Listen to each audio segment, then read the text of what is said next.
Students, welcome to tuition time. I am Rajesh Verma and we are studying physics of 12th class. इन दिनों हम कर रहे हैं chapter electrostatics. पिछली class में हमने मेनली कूलम्स लॉ के बारे में पढ़ा था। आज हम यहीं से आगे स्टार्ट करेंगे। आज हम इलेक्ट्रिक फील्ड लाइंस और उसकी प्रॉपर्टीज वगैरह के बारे में पढ़ेंगे। तो अपने कॉपी पेन लेकर तैयार हो जाइए। ये शुरू करें आज की क्लास। आज सबसे पहले हमने पढ़ना है different types of charge distributions. Different types of charge distributions.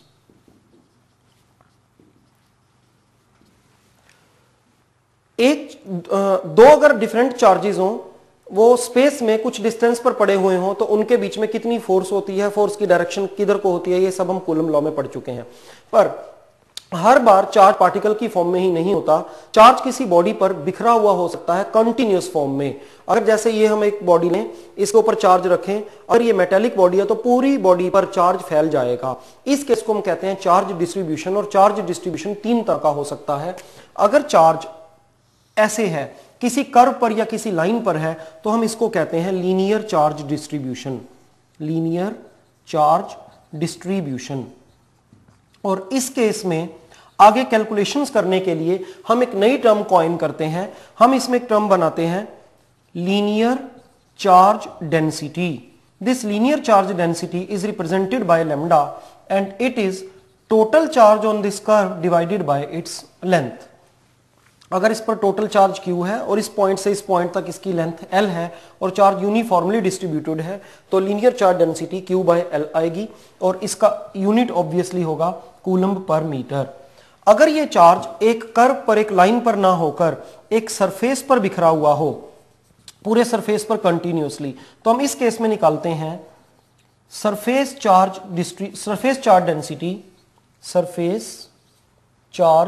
Density. It is represented by sigma.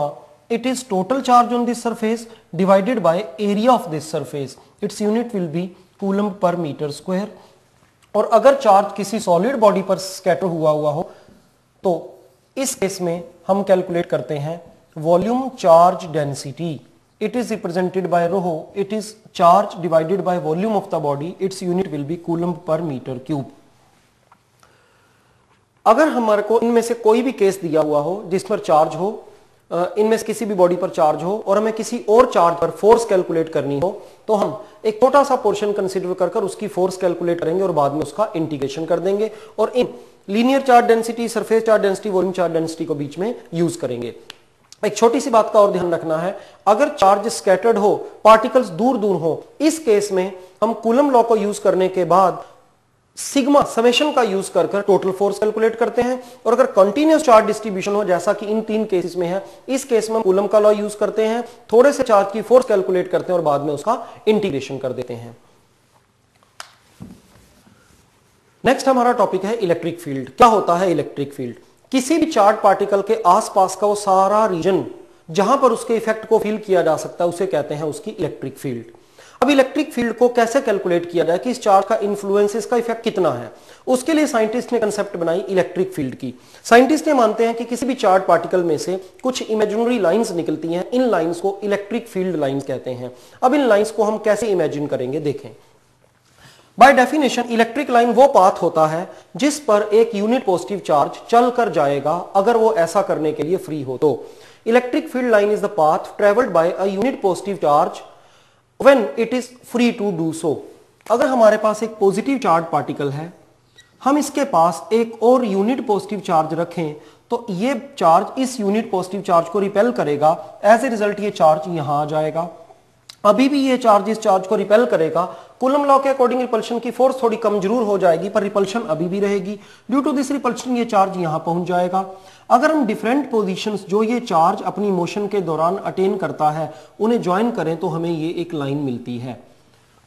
Similarly अगर हम इस चार्ज को यहां रखते तो हमें ये लाइन मिलती। बाय डेफिनेशन वो पाथ जो एक unit positive charge particle travel करता है, उसे इलेक्ट्रिक फील्ड लाइन कहते हैं। तो ये डायग्राम पॉजिटिव चार्ज में से निकलने वाली इलेक्ट्रिक फील्ड लाइंस को दिखाता है। अगर इस पॉजिटिव चार्ज की जगह हमारे पास एक नेगेटिव चार्ज होता, हम उसके पास एक यूनिट पॉजिटिव चार्ज रखते, ये नेगेटिव चार्ज उस चार्ज को अट्रैक्ट करता, एज ए रिजल्ट ये चार्ज यहां आ जाता और अट्रैक्शन की फोर्स बढ़ जाती और ये इधर को चलता जाता और हमारी लाइन इस तरह से बनती। दूसरी तरफ से इधर को। ये दोनों डायग्राम्स बिल्कुल एक जैसे हैं, सिर्फ एरोज की डायरेक्शन का फर्क है।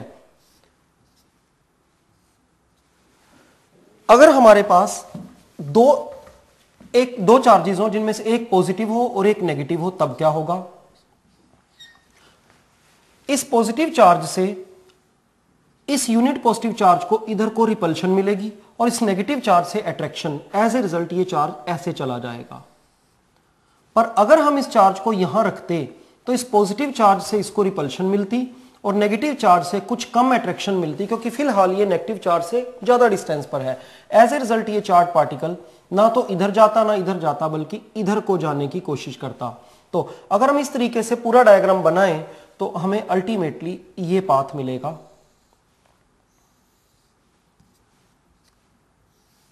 इस तरह से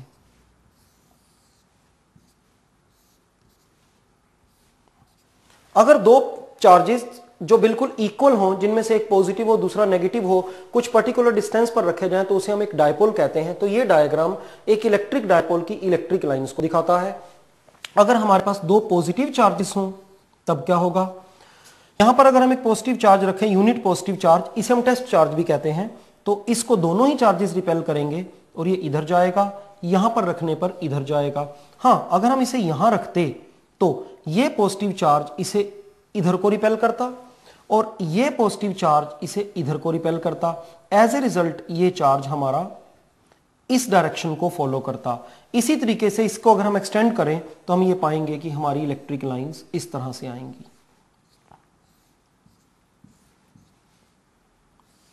ये जो डायग्राम हम बना रहे हैं ये दो पॉजिटिव चार्जेस के लिए है, और अगर दो पॉजिटिव चार्जेस की जगह दो नेगेटिव चार्जेस रखे जाएं तब भी डायग्राम बिल्कुल सेम आएगा, सिर्फ एरोस की डायरेक्शन उल्टी हो जाएगी। तो ये लाइंस इलेक्ट्रिक फील्ड लाइंस हैं। अब हम इलेक्ट्रिक फील्ड लाइंस की कुछ प्रॉपर्टीज को स्टडी करें। पहली तो ऑब्वियस सी प्रॉपर्टी ये है, electric field lines start from a positive charge and they terminate at a negative charge. Positive charge से इलेक्ट्रिक लाइंस स्टार्ट होती हैं और नेगेटिव चार्ज पर वो खत्म होती हैं। इलेक्ट्रिक लाइंस जितनी पास पास होंगी उतनी इलेक्ट्रिक फील्ड की स्ट्रेंथ ज्यादा होगी, जितनी दूर होंगी उतनी ही फील्ड स्ट्रेंथ कम होगी। So we can say that relative closeness of electric field lines at any point gives the magnitude of electric field at that point. For example, अगर हम एक पॉजिटिव चार्ज की बात करें तो इसके पास इलेक्ट्रिक लाइंस काफी पास पास हैं। अगर हम इस जगह को देखें तो यहां पर इलेक्ट्रिक लाइंस काफी पास पास हैं, पर अगर हम यहां देखें तो लाइंस के बीच का डिस्टेंस बढ़ गया है। एक यूनिट एरिया में से परपेंडिकुलर डायरेक्शन में जितनी इलेक्ट्रिक लाइंस निकलती हैं उस जगह पर इलेक्ट्रिक फील्ड की उतनी ही स्ट्रेंथ होती है। इलेक्ट्रिक फील्ड की स्ट्रेंथ को कैलकुलेट करने का एक और वे है, अभी हम थोड़ी देर बाद स्टडी करेंगे, बट एक पहला वे ये है, जिस जगह पर इलेक्ट्रिक फील्ड कैलकुलेट करनी है वहां पर यह देखा जाएगा कि वहां पर यूनिट एरिया रखने पर उसमें से कितनी परपेंडिकुलर लाइंस पास हो रही हैं। तो ऑब्वियस सी बात है, जब लाइन क्लोज होंगी, पास पास होंगी तो ज्यादा लाइंस पास होंगी, और अगर लाइंस दूर दूर होंगी तो यूनिट एरिया में से कम लाइंस पास होंगी। इसलिए जब लाइंस पास होती हैं, जिस जगह पर लाइंस पास होती हैं वहां पर इलेक्ट्रिक फील्ड की स्ट्रेंथ ज्यादा होती है। अगर किसी जगह पर इलेक्ट्रिक फील्ड लाइंस दूर दूर हो तो वहां इलेक्ट्रिक फील्ड की स्ट्रेंथ कम होती है।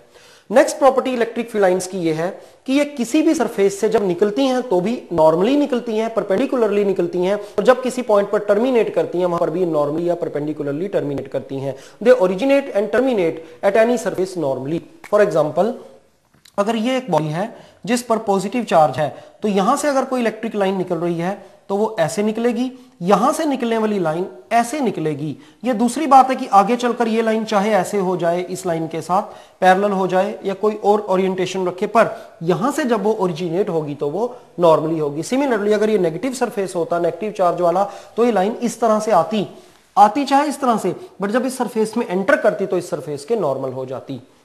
फोर्थ प्रॉपर्टी है, इलेक्ट्रिक फील्ड लाइंस कभी भी एक दूसरे को क्रॉस नहीं करती। क्यों? इलेक्ट्रिक फील्ड लाइन पर अगर हम किसी भी पॉइंट पर एक पॉजिटिव चार्ज को रख दें तो इलेक्ट्रिक फील्ड लाइन का जो टेंजेंट होगा, पॉजिटिव चार्ज उसी डायरेक्शन में फोर्स फील करेगा। Tangent to electric line at any point gives the direction of resultant force experienced by a positive charge placed at that point. अगर दो electric field lines intersect करती हैं तो at the point of intersection there will be two possible tangents, और electric field line का किसी point पर tangent उस जगह पर रखे गए चार्ज पर रिजल्टेंट फोर्स की डायरेक्शन बताता है। अगर ये इंटरसेक्ट करती हैं तो एक ही पॉइंट पर दो टेंजेंट पॉसिबल होंगे। इट मींस रिजल्टेंट फोर्स की दो डायरेक्शंस होंगी। रिजल्टेंट फोर्स की दो डायरेक्शंस नहीं हो सकती, तो क्लियरली दो इलेक्ट्रिक फील्ड लाइंस आपस में इंटरसेक्ट भी नहीं कर सकती। If they intersect, then at the point of intersection there will be two tangents, and hence at that very point if we place any positive charge it will have resultant force in two directions, which is not possible. That's why electric field lines cannot intersect. Next property है electric field lines try to contract. इनकी property होती है कि length wise contract करने की कोशिश करती हैं। इसी प्रॉपर्टी के कारण से दो अपोजिट चार्जेस अट्रैक्ट करते हैं। इस डायग्राम में हमारे पास एक पॉजिटिव और एक नेगेटिव चार्ज है और ये एक इलेक्ट्रिक लाइन है। Due to property of length wise contraction, इस इलेक्ट्रिक लाइन की टेंडेंसी होगी कि ये छोटी हो जाए। ये छोटी तो तभी हो सकती है ना जब चार्जेस पास आ जाएं। So due to property of length wise contraction opposite charges attract each other. और last property electric field lines की है, they exert lateral pressure on each other. For example ये दो पॉजिटिव चार्जेस हैं, ये इलेक्ट्रिक लाइंस हैं, ये एक दूसरे को इंटरसेक्ट तो कर नहीं सकती। हाँ, ये एक दूसरा लेटरल प्रेशर डाल रही हैं। इनकी कोशिश है, इस लाइन की कोशिश है कि ये लाइन मेरे से दूर हो जाए, इसकी कोशिश है कि वो मेरे से दूर हो जाए। और ये लाइंस किससे से निकल रही हैं? इन दो पॉजिटिव चार्जेस में से। एज ए रिजल्ट ये दोनों पॉजिटिव चार्जेस एक दूसरे से रिपल्शन फील करेंगे। So we can say that due to property of lateral pressure of electric lines similar charges repel each other.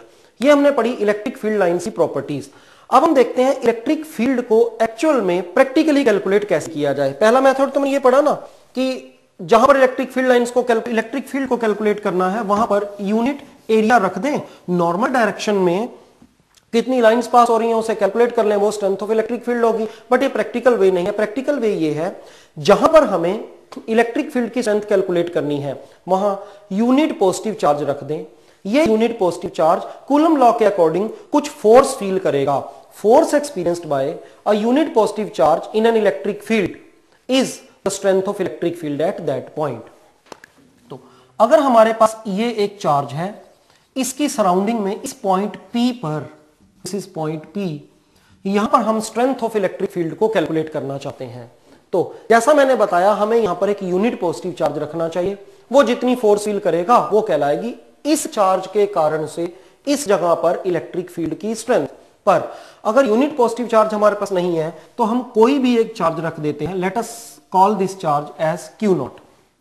ये चार्ज खुद Q है, इन दोनों के बीच का डिस्टेंस है R, इसलिए ये चार्ज फोर्स फील कर रहा होगा 1/4 पाई एप्सिलॉन नॉट। पहला चार्ज है Q और दूसरा चार्ज है Q0 डिवाइडेड बाय इनके बीच के डिस्टेंस का स्क्वायर। ये फोर्स Q0 चार्ज एक्सपीरियंस कर रहा है। यूनिटरी मेथड पर हम चलें तो Q0 charge experiences the force F। So one charge that is unit charge will experience the force F upon Q0 and by definition जो यूनिट चार्ज फोर्स फील करता है उसी को तो इलेक्ट्रिक फील्ड कहते हैं। तो एक रास्ता हमारे पास ये बना कि इलेक्ट्रिक फील्ड कैलकुलेट करने के लिए किसी पॉइंट पर कोई भी चार्ज रख दो, वो चार्ज जितनी फोर्स फील करेगा उस फोर्स को चार्ज से ही डिवाइड कर दो तो इलेक्ट्रिक फील्ड की स्ट्रेंथ आ जाएगी। पर एक बात का भी और ध्यान रखना है, अभी मैंने आपको बताया इलेक्ट्रिक फील्ड होगी F अपॉन Q0। फोर्स एक वेक्टर क्वांटिटी है, हम कूलम लॉ का यहां पर वेक्टर फॉर्म में भी यूज कर सकते थे क्योंकि फोर्स वेक्टर क्वांटिटी है, इसीलिए इलेक्ट्रिक फील्ड भी एक वेक्टर क्वांटिटी होगी। हमने अभी पढ़ा था दो इलेक्ट्रिक लाइंस एक दूसरे को इंटरसेक्ट नहीं कर सकती। अब इस चार्ज से, मेन चार्ज से, ओरिजिनल चार्ज से कुछ इलेक्ट्रिक लाइंस निकल रही हैं। अगर ये पॉजिटिव चार्ज माना जाए तो यहां से कुछ इलेक्ट्रिक लाइंस निकल रही होंगी। ये इलेक्ट्रिक लाइंस कुछ इस तरह से होंगी, ऐसे। अब अगर हम इस पॉइंट पर इलेक्ट्रिक फील्ड की स्ट्रेंथ कैलकुलेट करने के लिए एक चार्ज इमेजिन करते हैं Q0, तो इस Q0 चार्ज में से इसकी अपनी लाइंस निकल रही होंगी। इलेक्ट्रिक लाइंस एक दूसरे को इंटरसेक्ट नहीं कर सकती। इंटरसेक्शन से बचने के लिए इस Q0 चार्ज की लाइंस और इस ओरिजिनल चार्ज Q से निकलने वाली लाइंस अपनी डायरेक्शन में थोड़ा सा डिफरेंस लाएंगी, वो थोड़ा इधर उधर मुड़ जाएंगी। हम यूं कह सकते हैं कि जैसे ही हमने टेस्ट चार्ज रखा, टेस्ट चार्ज ने ओरिजिनल फील्ड में थोड़ी सी मॉडिफिकेशन कर दी, ओरिजिनल फील्ड में थोड़ा सा चेंज कर दिया।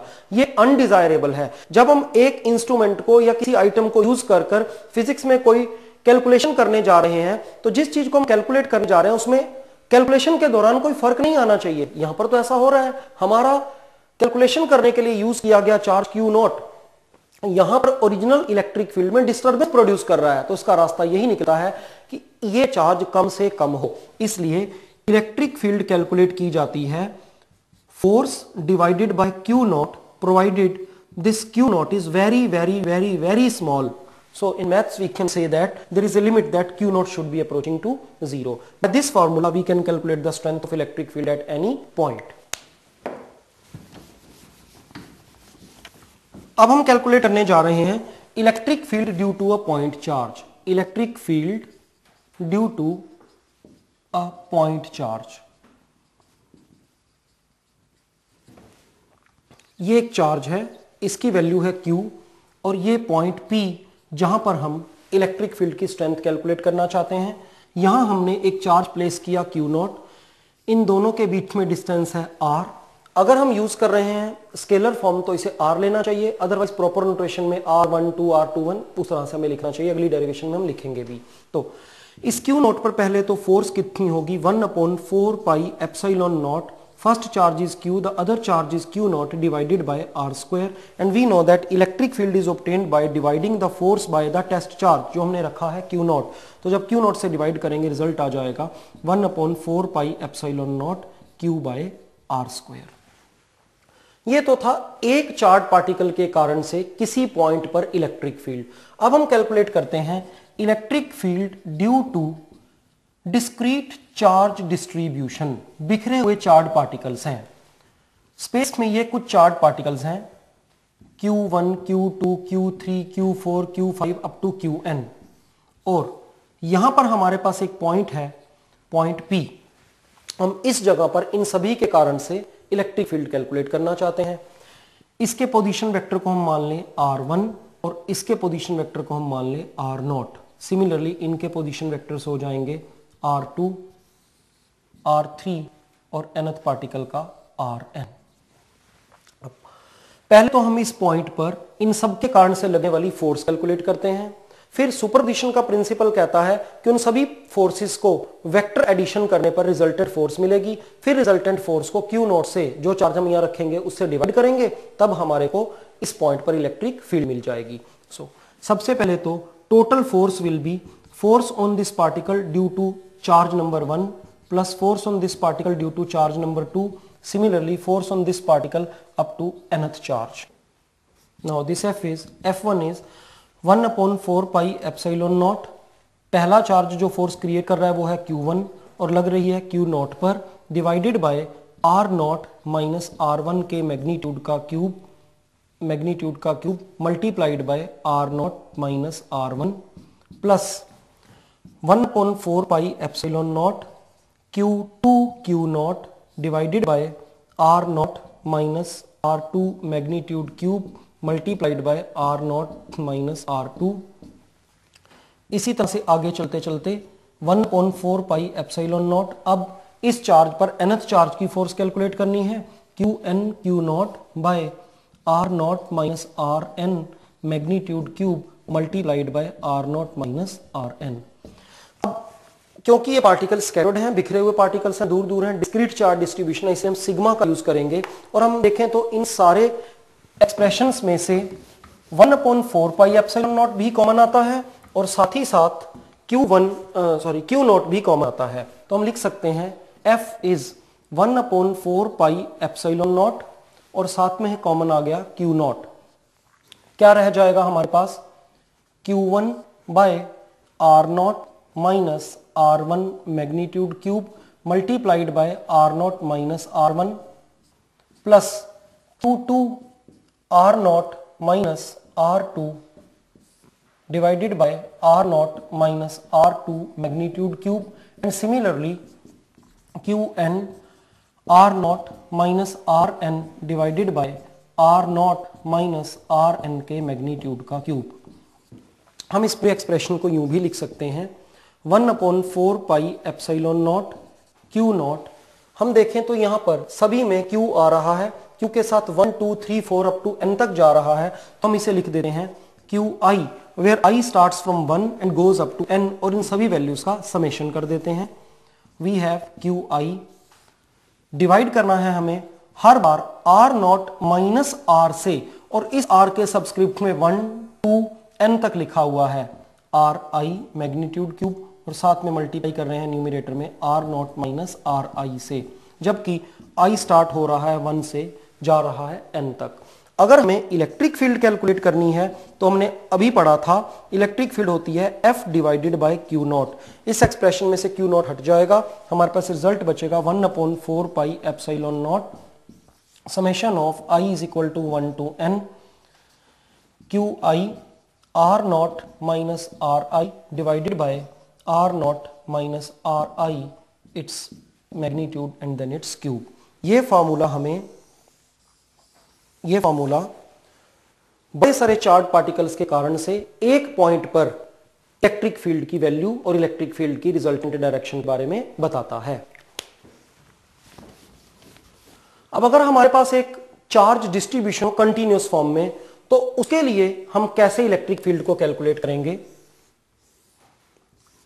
स्पेस में मान लीजिए ये एक वॉल्यूम चार्ज डिस्ट्रीब्यूशन है, और इस वॉल्यूम चार्ज डिस्ट्रीब्यूशन में वॉल्यूम चार्ज डेंसिटी है रो, और हमें ध्यान है ये रो होता है चार्ज डिवाइडेड बाय वॉल्यूम। यहां पर एक पॉइंट है पॉइंट P, जहां पर हम इलेक्ट्रिक फील्ड की स्ट्रेंथ कैलकुलेट करना चाहते हैं। हम इस वॉल्यूम चार्ज डिस्ट्रीब्यूशन में थोड़ा सा एक चार्ज कंसीडर करेंगे। Let us consider that this charge is dq। इसका पोजीशन वेक्टर है r डैश, और यहां पर हम चार्ज रखने जा रहे हैं q नॉट, इसका पोजीशन वेक्टर होगा r नॉट। अब यहां पर इस स्मॉल चार्ज के कारण से फोर्स होगी dF 1/4 पाई एप्सिलॉन नॉट। जो चार्ज यहां रखा है हमने वो है q नॉट, जो चार्ज फोर्स लगा रहा है वो चार्ज है dq डिवाइडेड बाय इसका वेक्टर है r नॉट, और उस चार्ज का वेक्टर है r dash magnitude cube multiplied bye r naught minus r dash. अगर हम टोटल फोर्स कैलकुलेट करना चाहते हैं तो हमें इसका इंटीग्रेशन करना चाहिए, पर इससे पहले एक बात हम और देख लें। Rho volume charge distribution, volume charge density Q by V होती है, हम इसे यूं भी लिख सकते हैं dQ by dV। It means dQ is rho into dV। तो dQ को हम साथ साथ रिप्लेस भी करते हैं। टोटल फोर्स आएगी integration of dF, that is integration of 1/4 pi epsilon not Q not. dQ की जगह हम रिप्लेस करेंगे रो इंटू dV, और फिर आगे है r naught minus r dash divided by r naught minus r dash के मैग्नीट्यूड का क्यूब। और जैसा कि हम जानते हैं इस फोर्स को हमने जो चार्ज प्लेस किया है कौन सा Q नॉट, उससे डिवाइड करने पर इलेक्ट्रिक फील्ड मिल जाएगी। इसलिए इलेक्ट्रिक फील्ड होगी F divided by Q not. इस एक्सप्रेशन में से जो हमने डिराइव किया है अभी, इसमें से Q नॉट हट जाएगा, और 1/4 पाई एप्सिलॉन नॉट और रो जो कि कांस्टेंट्स हैं ये सब बाहर आ जाएंगे। हमारे पास रिजल्ट बचेगा 1/4 pi epsilon naught and then rho uniform volume charge density, then integration of dV r naught minus r dash divided by r naught minus r dash magnitude का क्यूब। और यहां हम लिख देंगे integration is on volume, volume integration हमें यहां पर इसका करना है। इस तरीके से हमने एक वॉल्यूम चार्ज डिस्ट्रीब्यूशन के कारण से इलेक्ट्रिक फील्ड को कैलकुलेट किया। इन्हीं लाइंस पर चलते हुए इसी पैटर्न को फॉलो करते हुए हम लीनियर चार्ज डिस्ट्रीब्यूशन के कारण से और सरफेस चार्ज डिस्ट्रीब्यूशन के कारण से किसी पॉइंट पर फोर्स भी कैलकुलेट कर सकते हैं और साथ साथ इलेक्ट्रिक फील्ड भी कैलकुलेट कर सकते हैं। आज की क्लास में हमने पढ़ा इलेक्ट्रिक फील्ड क्या होती है, इलेक्ट्रिक फील्ड की लाइंस क्या होती हैं, उनकी प्रॉपर्टी क्या होती है और इलेक्ट्रिक फील्ड को कैलकुलेट कैसे करते हैं। Different types of charge distribution, चाहे वो डिस्क्रीट हो या वो कंटिन्यूअस हो, उनमें इलेक्ट्रिक फोर्स और फिर इलेक्ट्रिक फील्ड को कैसे कैलकुलेट किया जाता है। नेक्स्ट क्लास में हम पढ़ेंगे इलेक्ट्रिक डायपोल क्या होता है, इलेक्ट्रिक डायपोल मोमेंट क्या होती है और इलेक्ट्रिक डायपोल को यूनिफॉर्म इलेक्ट्रिक फील्ड में रखने पर वो कैसा बिहेवियर करता है। ये सब हम नेक्स्ट क्लास में पढ़ेंगे। नेक्स्ट क्लास में हम फिर मिलेंगे, तब तक के लिए गुड बाय।